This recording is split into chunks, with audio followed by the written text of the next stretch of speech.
अस्सलाम वालेकुम व्यूवर, उम्मीद करता हूँ आप खरीद से होंगे। डॉक्टर सुहेल जंजुआ आपको अपने यूट्यूब चैनल होम्योटिस्ट में खुश आमदीद कहता हूँ। तकरीबन 15-20 दिन का वक्फ है। मैं एक अपनी ज़ाती निजी मसरूफियत में फैमिली के एक काम में मसरूफ़ था, उसकी वजह से गैप आया। तो आज फिर अपने प्रोग्राम के साथ हाजिर हूँ। उम्मीद करता हूँ आप तमाम अहबाब खैरियत से होंगे। आज कि होम्योटिप का जो हमारा मौजू है कि सर्दी की आमद है। आज तकरीबन पूरे मुल्क में बारिश हो रही है। आज 14 अक्टूबर का दिन है, सर्दी की शुरुआत है। तो आज की हमारी होम्योटिप का जो मौजू है वो है जी नमूनिया। ये ज़्यादा अक्सरियत ये जो बीमारी है इसका रीज़न सर्दी होता है। बहुत ज़्यादा सर्दी मरीज़ को लग जाए, बच्चे बहुत ज़्यादा इसमें मुतासर होते हैं, ख़वातीन, बूढ़े, मर्द, हर उम्र के अफराद इसमें मुतासर होते हैं और बच्चे इसमें बहुत ज़्यादा होते हैं। इसकी जो रीज़न है वो पहले नज़ला ज़ुकाम हल्का होता है, हल्की खांसी होती है और फिर ज़्यादा बढ़ के ये बाद दफ़ा नमूनिया की शक्ल भी इख्तियार कर लेता है। इसमें वायरस भी होता है, बैक्टीरिया होता है जो इंसान के मुदाफ़ती निज़ाम पे हमला करता है और फेफड़े से डैमेज होते हैं। इसकी जो मोटी मोटी अलामात हैं कि खुश्क खांसी हो सकती है, बलगमी खांसी होती है, छाती में दर्द होता है, पसली चलती है, दोनों या एक फेफड़ा इसमें मुतासर होता है और सांस मुश्किल से आता है, तेज़ बुखार भी हो जाता है और जो नाक के नथने जो अलामत है इसकी सामने आती है कि वो सांस लेने के साथ हरकत करते हैं, फैलते हैं और सिकुड़ते हैं और बुखार भी होता है। इसमें बाद दफ़ा बलगम बहुत ज़्यादा जमा हो जाती है और खांसी से भी नहीं निकलती, बड़ी शदीद और तकलीफ़ दे है। इसमें बाद दफ़ा एडमिट भी होना पड़ता है और ट्रीटमेंट अगर फौरी और बेहतरीन ना मिले तो बाद दफ़ा मासूम बच्चे या बुज़ुर्ग बूढ़े जो इससे मुतासर हों तो उनको अल्लाह ना करे मौत भी वाक़या हो सकती है। इसमें इंतहाई एहतियात और बर वक्त और फौरी इलाज की इसमें ज़रूरत होती है।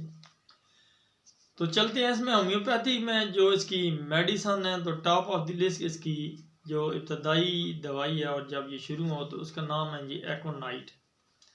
एकोनाइट 30 पोटेंसी में आपने लेनी है और इसकी जो अलामात है कि इब्तदा में इसमें हल्का जाड़ा लगता, सर्दी लगती है और हल्का बुखार, नज़ला, फ्लू, ज़ुकाम वगैरह शुरू हो जाता है। इब्तदाई इसकी जो पहली स्टेज है इसमें एकोनाइट ज़बरदस्त काम करती है। 30 पोटेंसी में आपने को दिन में 3 दफ़ा इस्तेमाल कराने हैं इसकी मरीज़ को।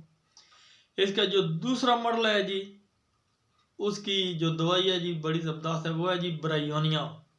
ब्रायोनिया 30 पोटेंसी में आपने दिन में 3 दफ़ा 5-5 कतरे आपको मरीज़ ने दिवाने और इसकी जो अलामात हैं कि नमूनिया का ये दूसरा दर्जा होता है। इसमें हल्की खुश्क खांसी होती है, छाती में दर्द होता है, हरकत के साथ दर्द होता है, इसमें गला खुश्क होता है और इंसान हरकत करने से डरता है और जब खांसता है तो बाद दफ़ा छाती पे हाथ भी रखता है। खुश्क खांसी इसमें होती है और काफ़ी वक्त के बाद बहुत सारा मरीज़ इसमें पानी पीता है।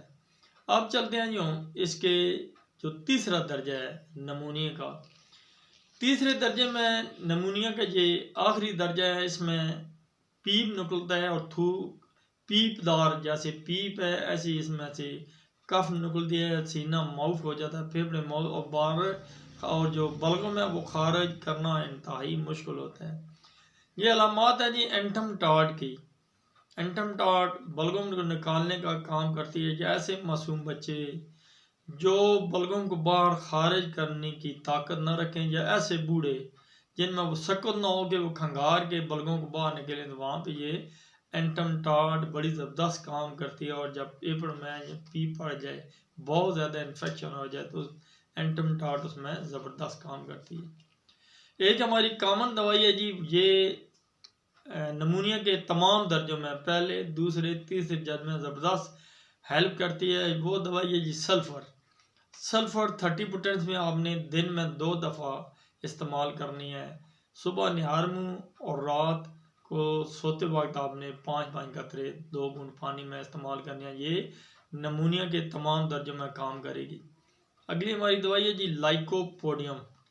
लाइकोपोडियम 30 पोटेंसी में ज़बरदस्त काम करती है और ख़ास कर ये अगर दायां फेफड़ा मुतासर हो तो उस पर ये ज़बरदस्त काम करेगी। ये कि अगर इसका ट्रीटमेंट मरीज़ का ठीक तरह से ना हो, कि उसका बर वक्त ठीक तिब्बी इमदाद बर वक्त नहीं मिली, तो उस पर लाइकोपोडियम ज़बरदस्त काम करती है। अगर आपका केस बिगड़ गया कि इसमें अलामत यह है कि थूक में भी इसमें पीप आती है और दाईं तरफ का खास कर नमूना उस पर ये ज़बरदस्त काम करती है। अगली हमारी दवाई है जी एपिकॉक। एपिकॉक भी बलगनी खांसी के लिए और नमूनियों पे ज़बरदस्त काम करती है। इसमें फेफड़े पीप से भर जाते हैं, अंदर आवाज़ आती है और खड़खड़ाहट होती है। खांसी हो तो शदीद खड़खड़ाहट होती है, लेकिन पी जो है बलगों वो निकलने का नाम लेंगे थे। तो ऐसी सूरत में एपिकॉक 30 पोटेंसी बलगम निकालने के लिए ज़बरदस्त काम करेगी। अगली हमारी दवाई आर्सेनिक एल्बम। आर्सेनिक एल्बम में नमूनिया के जो अलामात हैं कि इसमें बेचैनी बहुत ज़्यादा होती है, इंतहाई शदीद खुश्क खांसी होती है और मरीज़ बार बार एक एक घूंट पानी मांगता है बार बार। अगर ऐसी अलामत है, उसको बेआरामी है, शदीद खुश्क खांसी और पानी मांगता है, हर 2-4 मिनट के बाद 1-2 घूंट पानी लेना है, तो आर्सेनिक एल्बम इसके लिए ज़बरदस्त दवाई है। हमारी इसमें आखिरी दवाई है जी ट्यूबरकुलिनियम। ट्यूबरकुलिनियम जे 200 पोटेंसी में। इसमें अलामत यह है कि सीने में चुभने वाला दर्द होता है, रात को पसीना आता है और बलगम की खड़खड़ाहट होती है। ये फेफड़ों के लिए ज़बरदस्त टॉनिक भी है। आप ट्यूबरकुलिनियम भी 200 में इस्तेमाल करा सकते हैं और यही काम बेसिलिनियम 200 से भी आप ले सकते हैं। ये नमूनिया के ये तमाम मेडिसन आपको बता दी हैं। डॉक्टर जो है वो इसके अलामात के मुताबिक इस्तेमाल कर सकते हैं। इसकी जो एहतियात है बचने के लिए कि मरीज़ को ठंडी खुराक ना दी जाए, ठंड से उसको बचाया जाए, कमरे को हवादार रखा जाए क्योंकि उसका ऑक्सीजन की कमी भी हो जाती है। उसको गर्म मशरूब का ज़्यादा से ज़्यादा इस्तेमाल कराया जाए। तो ये दवाएं लेने से इंशाल्लाह जी आपका मर्ज़ ठीक हो जाएगा। तमाम दवाएं डिस्क्रिप्शन में दे दी जाएंगी। आपने अभी तक मेरे चैनल सब्सक्राइब नहीं किया, नए जो सुनने वाले हैं तो उसको सब्सक्राइब कर लें और बेल आइकन को भी दबा दें ताकि नई होम्योपैथी की मालूमात आप तक बर वक्त पहुँचती रहें। तो अगले प्रोग्राम तक मैं आपसे इजाज़त चाहता हूँ। अल्लाह हाफिज़।